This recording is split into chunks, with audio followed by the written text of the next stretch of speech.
Hello everyone, myself Kavita Sharma.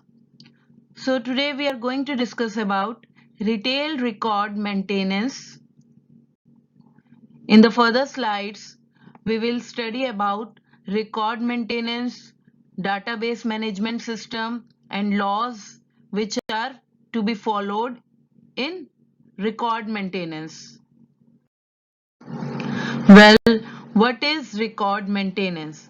In database management system, record is a complete set of information.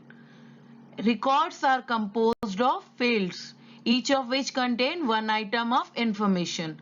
A set of records constitute a file. For example, you also keep records of your topics being taught to you, like you make retail file or retail PowerPoint presentation. In this way, you keep record and track of all the things you learned. In this way, records are maintained by every retail firm or any store. What is record? You can see the definition over here and you can note it down. Records can be in both paper or electronic form, as I told you. Here we will discuss some laws to maintain these records. Number 1. Only authorized employees have access to the databases. What does it mean? It means each employee shall use only his unique password or access code to access the databases. Passwords and access codes shall not be used by other employees. Second, the retail records required under WAC are confidential. It is a section in which all the records are kept confidential. It is a law. It means each employee shall follow all the state and federal laws confidentially. And what if you do not follow? Failure to strictly comply with the provisions of this section may result in the loss of individual or agency access privileges. You may be deprived of all kinds of individual agency privileges if you ignore these laws. Next is retail sales records of restricted products. Electronic must be kept for a minimum of 2 years. And in the image you can clearly see what are the example of restricted items. These are weapons, dietary supplements, tear gas, etc. And so on. There are many other laws you can see which are meant to be strictly followed. Like retail sales records must be destroyed in a manner that leaves the record unidentifiable. Means once you destroy, it should not be identified by someone else.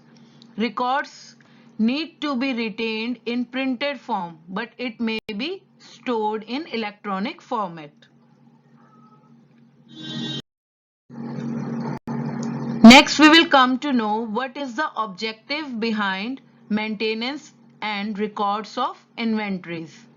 It is done in order to timely supply the material, provide best client service to reduce the investment, as lesser will be the investment, lesser will be the cost. To avoid shortage of good, it means to meet the demand of customers. There should not be shortage of stock. Inventory should be properly maintained and stored. For this, records will help. If we keep record of inventories, we will come to know what is to be ordered and what product is giving maximum sale. Next is minimize the losses. If we maintain the records and stock, we can easily minimize the losses. How?